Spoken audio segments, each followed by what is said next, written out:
chers téléconscients, c'est Michel. Je suis au live de l'Académie Zéro Limite de Martin Latulipe et là j'ai l'honneur et le privilège d'être avec Mélissa Normandin-Roberge pour une entrevue pailletée. Oui, vous l'avez bien entendu, pailletée. Et on va vous expliquer tout le concept de ramener des paillettes dans sa vie. Alors j'ai rencontré Mélissa, on s'est rencontrés ici à Paris et tu es chanteuse, c'est ça, hein? Tu as aussi une école de musique. Oui. Mais moi, ce que je retiens de toi, c'est vraiment une femme super inspirante. Et je retiens Miss Paillette. Merci. Alors, avant d'aller un peu plus loin, tu veux bien nous parler un peu plus de toi, s'il te plaît? Oui, bien en fait, je suis une entrepreneur, donc j'ai toujours eu des entreprises depuis l'âge de 18 ans. Maintenant, conférencière, je suis coach en affaires. Donc, moi, j'aide vraiment les entrepreneurs, soit qui sont en start-up, entreprise, ou qui ont une entreprise déjà établie, à les faire progresser, à aller plus loin, à attirer plus de clients, donc à être unique. C'est un peu ça le concept de la paillette. C'est pour ça que j'ai décidé d'aller vraiment avec ce branding-là, qui est un peu particulier, qui est un peu peut-être même polarisé au début parce que les gens ne comprennent pas nécessairement c'est quoi. Mais en fait, c'est que quand tu veux réussir en affaires, tu dois te démarquer. Et là, je mets beaucoup de paillettes et je vous mets au défi, si vous entrez dans une pièce ou si vous entrez à un endroit, de ne pas remarquer cette paillette-là, c'est impossible. Aussitôt qu'on a de la paillette à un endroit, on la remarque. Quand les gens en portent, on le remarque tout de suite. Et quand on veut réussir en affaires, dans n'importe quelle sphère des affaires, on doit se démarquer. Donc, très souvent, ça peut paraître un peu futile ou un peu même superficiel. C'est sûr. Mais Facebook, c'est une entreprise paillette. Google, c'est une entreprise paillette. Quand les employés descendent par des glissades, là, on ne fait pas les choses comme tous les autres. Là. Donc, c'est une entreprise paillette. Tout ce qui est Dior, Chanel, on utilise beaucoup de paillettes dans les publicités. Ce sont des entreprises paillettes et on les remarque. On remarque ces gens-là. Si on pense à des vedettes d'Hollywood dans des galas très glamour, ils ont des grandes robes à paillettes et qui on remarque tout de suite? C'est elle. C'est elle. Donc, c'est un peu ce concept-là que j'ai élaboré et ça fait maintenant 2 ans que l'entreprise existe pour paillettes et l'école de musique, ça fait maintenant 15 ans. Donc, ça a toujours fait partie de ma vie, l'entrepreneuriat. Mais tu sais, ce que moi je te propose, c'est justement la façon dont tu expliques les paillettes, parce qu'on voit en fait au-delà des paillettes, il y a vraiment c'est même tout un mindset, c'est toute une attitude en fait à avoir. La preuve, quand on réussit, quand quelqu'un parle de sa passion, on dit que la personne a des paillettes dans les yeux. Alors justement, là on est en train de parler de l'amour, enfin surtout du célibat. Moi j'ai envie de demander comment peut-on ramener des paillettes dans sa vie de célibat? Oui. Et moi, je n'ai pas une très grande expérience de célibataire. Je m'explique, c'est que j'ai été 16 ans avec le même homme, qui est le papa de mes enfants. Donc, moi, j'ai commencé à 15 ans pour me séparer il y a environ 1 an. Et c'est sûr que c'est un peu confrontant. Quand on se retrouve seul, qu'on a toujours été en couple, il y a quelque chose même d'épeurant. Même si notre deuil est fait, même si ça fait longtemps qu'on sait qu'on ne sera plus avec cet homme-là, qu'on chemine à travers ça, même si la décision n'est pas encore prise, il y a quand même une réflexion qui s'est faite et qui s'est amorcée avant. Quand on tombe seul, là, c'est sûr que j'aurais peut-être vécu mon célibat d'une autre façon si je n'avais pas eu des enfants. Je m'explique, c'est que moi, là, j'avais vraiment... Le vide, c'est quelque chose. Le vide, quand on n'a pas de nos enfants, là, moi, ça a été tellement difficile. J'ai tellement pleuré. Puis ça arrive encore aujourd'hui, quand les enfants quittent pour aller chez papa, qui ferment la porte, il y a quelque chose de contre nature. Dans mon cas, moi, là, c'est tout le temps, mon cœur veut arracher. Et là, je m'organisais beaucoup. Quand c'était au plus fort de la crise, là, je ne pouvais pas rester seule. J'allais voir des amis, j'allais chez mes parents. De concevoir, de rester une soirée toute seule quand mes enfants quittaient, ça ne fonctionnait pas. Et pourtant, j'étais super heureuse de retrouver ma liberté parce que c'est ça que je voulais, c'est ça que j'avais besoin. Et même, j'ai une nouvelle relation maintenant, j'ai un nouveau conjoint et je veux garder cette liberté-là un peu parce que je l'avais oublié quand j'étais en couple. J'avais oublié c'était quoi être seule avec soi, j'avais oublié que c'était important aussi d'être seule parce que quand tu es toujours avec quelqu'un, forcément, soit la personne déteint sur toi, tu déteins sur l'autre, il y a un peu de personnalité qui s'entremélange. Et là, quand tu te retrouves seule, tu ne sais plus t'es qui, tu ne sais plus qu'est-ce que t'aimes. Moi, je ne savais pas que parfois j'aimais souper à 8h30 au lieu de 5h30. Et là, c'est un nouvel apprentissage. Euh, c'est vraiment paniquant, mais on survit. Complètement. Oui. Et d'ailleurs, on retrouve beaucoup de personnes qui n'osent pas se séparer par tout ce que tu es en train de dire, la peur de la solitude, la sécurité financière. Il y a tellement de choses qui font que les gens peuvent se maintenir dans les habitudes et ne pas vivre la vie amoureuse qui est, enfin, à laquelle elles aspirent, ne pas avoir plus de paillettes, parce que je suppose que quand on est dans cette situation où justement on est tellement mal, les paillettes sont pas, je sais pas, elles sont moins éclatantes, un petit peu. C'est sûr. On a un petit peu moins d'éclat. Mais je me forçais à la retrouver. Moi, j'ai consulté, puis j'ai pas peur de le dire, j'ai consulté une psychologue parce que j'avais beaucoup de difficultés à gérer ça. C'est vraiment pas c'est pas la perte de l'amour ou de l'amoureux. Moi, c'était vraiment par rapport aux enfants. C'est viscéral. C'est mon cœur arraché. J'avais mal, là, vraiment beaucoup. Puis la psychologue n'arrêtait pas de me dire, c'est 1 seconde à la fois. Puis ensuite, ça va être 1 minute. Ça va être 1 heure. Ça va être... Et là, je me forçais à faire des choses que j'aime. Donc, oui, d'aller voir des amis. Oui, d'aller m'acheter une bouteille de vin. Pas pour boire, juste prendre une coupe de vin, mettre de la musique que d'habitude je peux pas mettre parce que les enfants n'aiment pas cette musique-là. C'était de me faire plaisir et de cette paillette-là, je m'obligeais parce que je dis souvent d'aller me faire une face. Donc, me faire une face, c'est d'aller me faire un masque, d'aller prendre soin de toi, oui, en fait. mettre de la crème, me mettre du mascara juste pour, OK, là, d'être dans un meilleur état d'esprit, pas pour sortir, c'est pour moi, pour revenir à...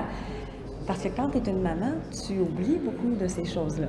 Là, tu vas magasiner, pour tes enfants, tu décores la chambre des enfants avant de décorer la tienne, tu fais toutes les activités du monde avant de faire tes activités à toi. Donc, faire du sport, je me sens coupable d'aller faire du sport. C'est drôle maintenant, quand j'ai pas les enfants, je pars faire du sport, j'aime pas la culpabilité de me dire « Ah, je pourrais être avec eux ».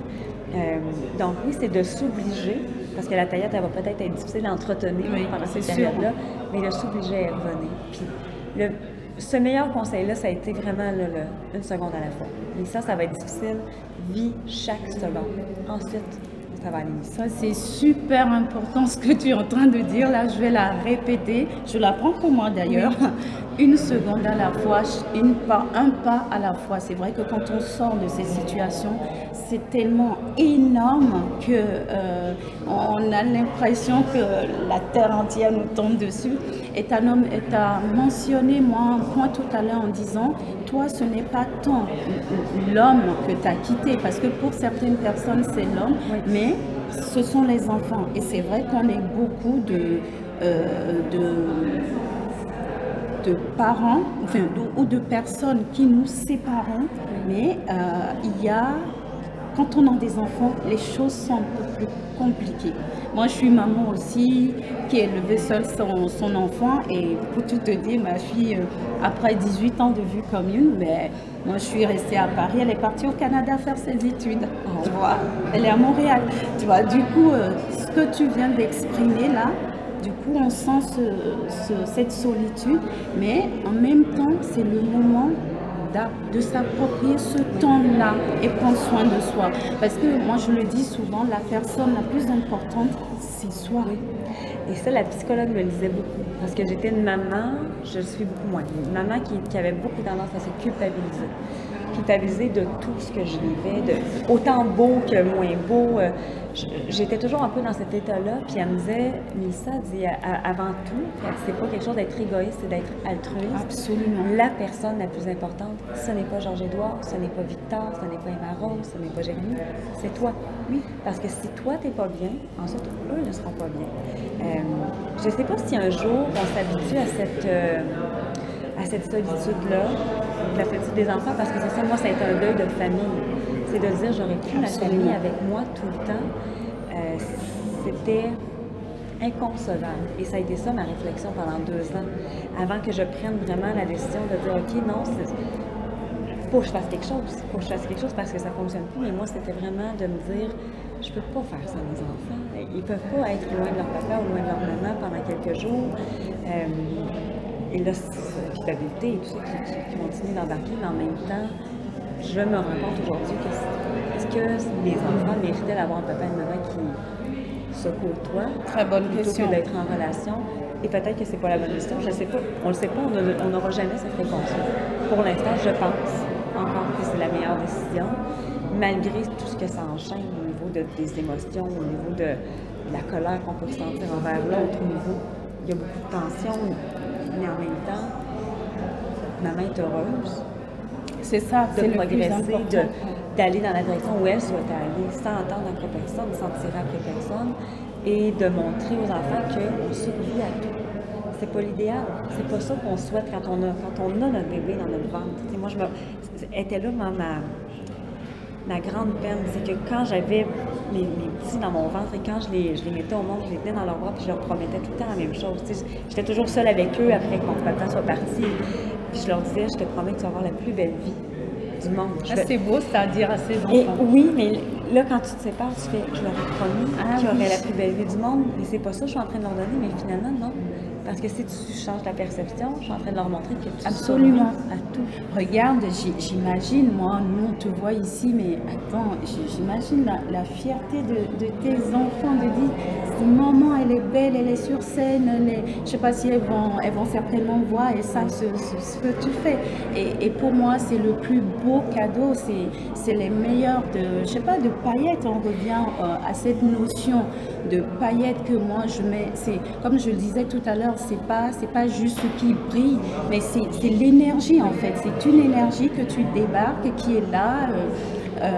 Moi, j'ai vu hier ce que tu as fait sur scène, quoi, tu vois, la voix. Donc, pour revenir à ça, qu'est-ce que s'il y a une clé ou des clés, tu vois, que tu veux passer aux célibataires pour que, moi je reviens à emmener des paillettes, tu vois, dans sa vie amoureuse. Quand je dis vie amoureuse, c'est pas seulement la vie qu'on a avec l'autre, c'est soi. Tu l'as dit tout à l'heure, tu vois. Donc, comment on peut utiliser je sais pas s'il y a une astuce, est-ce qu'il y a un rituel que tu fais oui, spontanément. Ça s'appelle les fuck la routine. Fuck la routine? Oui. Fuck la routine, c'est quand on est célibataire, il n'y a plus personne qui attend après nous. On n'a plus nécessairement les enfants tout le temps avec nous. Alors, si on a envie d'aller prendre un café avec notre ami qui reste à 3 heures de route de chez nous, pourquoi pas? Si on a envie de partir au Vietnam à 4 jours d'avis, on le fait. C'est tout. C'est des fuck la routine. Donc, nous, on va garder ça pour le dernier mot. Fuck la routine. Et moi, je vous invite à emmener des paillettes dans votre vie. Que vous soyez célibataire, que vous soyez dans une relation amoureuse, peu importe. Vraiment, augmenter on va dire, le paillettomètre. Le paillettomètre. Il faut être toujours à 10 au paillettomètre. Voilà. Et justement, on va vous challenger, Mélissa et moi, sur une échelle de 1 à 10. Où est-ce que vous en êtes, vous, sur votre paillettomètre? Vous le mettez dans les commentaires. Et si vous êtes, je ne sais pas, à 6 ou à 7, peu importe, quelle est la plus petite action que vous pouvez poser pour passer à un niveau supérieur? Je ne sais pas, ça peut être comme dit Mélissa, fuck la routine, prenez soin de vous, trouvez-vous votre moyen de faire. Voilà. Donc, un dernier mot. En fait, soyez toujours, oui, on le dit souvent, c'est cliché, un peu la meilleure version de vous-même. Mais moi, la prescription que je peux vous donner, c'est la vie, c'est court, c'est précieux. Faites en sorte qu'à chaque jour, il y ait un petit feu d'artifice. Que ce soit un petit feu de Bengale ou un énorme feu d'artifice. Mais je pense qu'il faut s'assurer d'en créer un, parce qu'il ne viendra pas seul. Il faut l'allumer, ce feu-là, et d'en créer un au moins une fois par jour. Écoute, merci infiniment pour cette interview inspirante, moi qui m'a beaucoup inspirée. Quant à vous, mes chers Céliconscients, en attendant de se retrouver pour une autre vidéo, vivez pleinement et consciemment et surtout pensez à vous abonner si ce n'est pas fait et à partager, liker. C'est consciemment votre, paillettement votre. Ciao.